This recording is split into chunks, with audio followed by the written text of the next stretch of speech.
अथ पञ्चदशोऽध्यायः। श्रीशुक उवाच नाहं गृहं करिष्यामि दुःखदं सर्वदापितः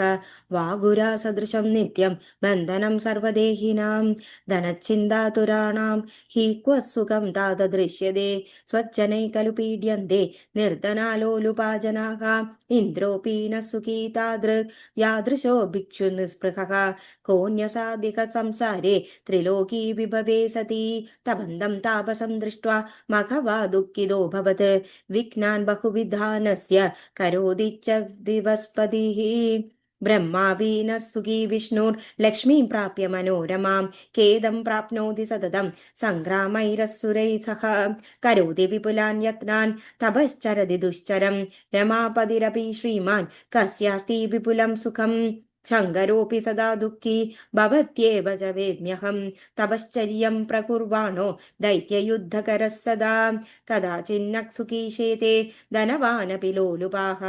निर्धनस्तु कथं ताद सुखं प्राप्नोति मानव जानयन्नपि महाभाग पुत्रं वा वीर्यसम्भवं नियो यक्षसि महाघोरे संसारे दुःखदे सदा जन्म दुःखं दरा दुःखं दुःखं च मरणे तदा गर्भवासे पुनर्दुःखं विष्टामूत्रमयेऽपिदक तस्मादिशयं दुःखं तृष्णालोभसमुद्भवं याज्ञायां परमं दुःखं मरणादभिमानद प्रदिग्रहणधना विप्रा न बुद्धिबलजीवनाः परशा परमं दुःखं मरणं च दिने दिने पठित्वा सकलान् वेदान् शास्त्राणि च समन्ततः गत्वा च धनिनां कार्या स्तुति सर्वात्मना बुधैः एको नरस्य का चिन्ता पत्रमूलः फलादिभिः येन केनाप्युपायेन सन्तुष्ट्या च प्रपूर्यते भार्यापुत्रास्तदा पौत्राः कुटुम्बे विपुले सति पूरणार्थं महद्दुःखं क्व सुखं पितरद्भुतं योगशास्त्रं वदं मम ज्ञानशास्त्रं सुखाकरं कर्मकाण्डेऽखिले ताद नरमेकं कदाचन वद कर्मक्षयोपायं प्रारब्धं सञ्चितं तदा वर्तमानं यदा नश्येत् त्रिविधं कर्ममूलजं जलौकेव सदा नारी रुदितं पिबतीति वैः मूर्खज्ञो न विजानाति मोहितो भावचेष्टितैः भोगैर्वीर्यं धनं पूर्णं मनः कुटिलभाषिणैः कान्दाहरति सर्वस्वं कस्तेनास्त्रादृशोपरः निद्रासुखविनाशार्थं मूर्खस्तु उदारसङ्ग्रहं करोति वञ्चितो दात्रा सुखाय न सुखाय च सूत उवाच एवं विधानि वाक्यानि श्रुत्वा व्याससुखस्य च सम्प्राप महतीं चिन्तां किं करोमीत्यसंशयं तस्य शुश्रूवुरश्रूणि लोचना दुःखजानि च वेपत्तुश्च शरीरेधु ग्लानिं प्राप मनस्तदा शोतरं शोचन्दं पीतरं दृष्ट्वा दीनं शोकपरिप्लुतम् उवाच पितरं व्यासं विस्मयोल्फुल्ललोचनः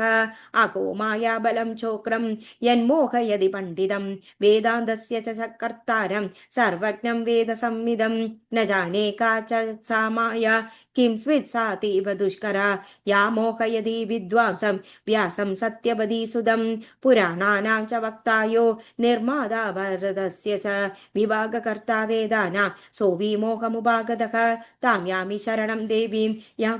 मोहयति वै जगत् ब्रह्मविष्णुहरां दिश्च कदान्येषां च कीदृशी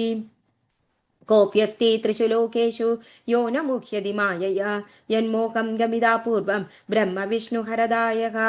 अहो बलमहो वीर्यं देव्या खलु विनिर्मितं मायैव वशनीदः सर्वज्ञ ईश्वरप्रभुः विश्वं शम्भवो व्यास इति पौराणिका जगुः सोऽपि मोहार्णवे मग्नो भग्नप्योतो वणिक्युधाम् अश्रुपातं करोद्यत्य विवश्य प्राकृतो यथा अहो मायाबलं चैतद् दुस्त्यजं पण्डितैरपि कोऽयं केकं कदं चेह कीदृशोऽयं भ्रमः किल पञ्चभूतात्मके देहे पिता पुत्रेति वासना बलिष्ठा खलु मायेयं व्यायिनामभिमोहिनी ययभिबुधो कृष्णोऽपि करोति रोदनं द्विजः तां ज्ञात्वा मनसा देवीं सर्वकारणकारणां जननीं सर्वदेवानां ब्रह्मादीनां तदेश्वरीं पितरं प्राहद्दीनं तं शोकार्णवपरिप्लुतम् अरणीसम्भवो व्यासं हेतुमद्वचनं शुभम् श्रीशुक उवाच पाराशर्य महाभाग सर्वेषां बोधदस्वयं किं शोकं कुरुषे स्वामिन् यदाज्ञप्राकृतोदरः अद्यायम् अद्याहं तव पुत्रोऽस्मि न जाने पूर्वजन्मनि कोऽहं कस्त्वं महाभाग विभ्रमोऽयं महात्मनि कुरु धैर्यं प्रबुद्ध्वस्य मामिषादे मनःकृदाः मोहजालमिमं मत्वा मुञ्च शोकं महामदे क्षुधा निर्वृत्तिर्भक्षेण्य न पुत्रदर्शनेन च पिपासा जलपानेन यानि नैवात्मक्षेणनाद् क्राणं सुगं सुगन्धेन कर्णजं श्रवणेन च स्त्रीसुगं तु स्त्रीणां न्यूनं पुत्रोकं किं करोमि ते अजिर्गर्तेन पुत्रो हि हरिश्चन्द्राय भूभुजे पशुकामाय यज्ञार्थं दत्तो मौलेन सर्वदा सुखानां साधनं द्रव्यं धनात् सुखसमुच्चयः धनमर्जय लोभश्चेत् पुत्रोऽहं किं करोम्यहम् मां प्रबुद्ध्या त्वं दैवज्ञोऽसि महामदे यदा मुच्येयमत्यन्तं गर्भवासभयान्मुने दुर्लभं मानुषं जन्म कर्मभूमाभिखानक तत्रापि ब्राह्मणत्वं वै दुर्लभं चोतमे कुले बद्धोऽहं बुद्धिर्नापसर्पदि चित्तदः संसारवासनाजाले निविष्टा वृद्धगामिनी सूत उवाच इत्युक्तस्तु तदा व्यास पुत्रेणामिद बुद्धिना प्रत्युवाच सुगं शान्तं चतुर्थाश्रममासनम् व्यासोवाच पडपुत्रमहाभाग मया भागवतं कृतं शुभं न चादिविस्तीर्णं पुराणं ब्रह्मसंहितं स्कन्धा द्वादश तत्रैव पञ्चलक्षणसंयुधं सर्वेषां च पुराणानां भूषणं मम सम्पदम्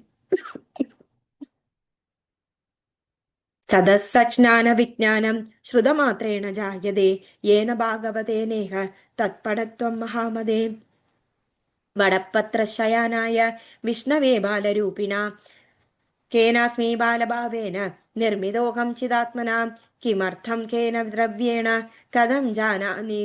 मुचाखिनं दित्येवं चिन्त्यमायाना मुकुन्दाय महात्मने श्लोकार्धेन तदा प्रोक्तं भगवत्याखिलार्थदं सर्कं कल्विदमेवाहं नान्यदस्ति सनातनं कद्वचो विष्णुना पूर्वं सविज्ञातं मनस्यपि केनोक्ता वागियं सत्या चिन्तयामास चेतसा कथं वेद्मि प्रवक्तारं स्त्रीपुंसौ वा नपुंसकम् इति चिन्ता प्रपन्नेन धृतं भागवतं हृदि पुनः पुनः कृतच्चार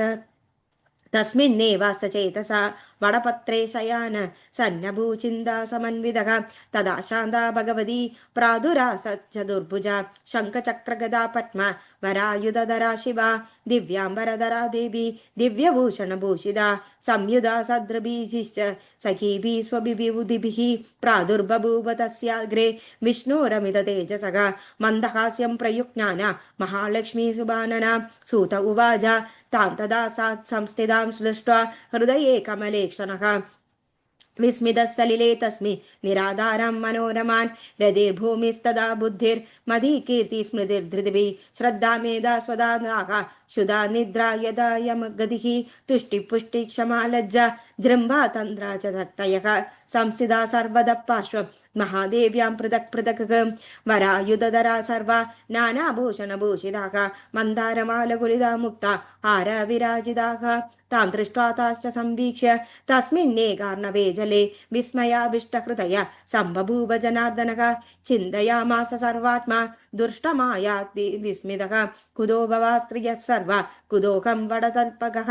अस्मिन्नेकार्णवे घोरे न्यग्रोधः कथमूर्थितः केनाहं स्थापितो स्मृत्य शिशुं कृत्वा शुभाकृतिं मय्यं जननी नो वा माया वा कापि दुर्घटा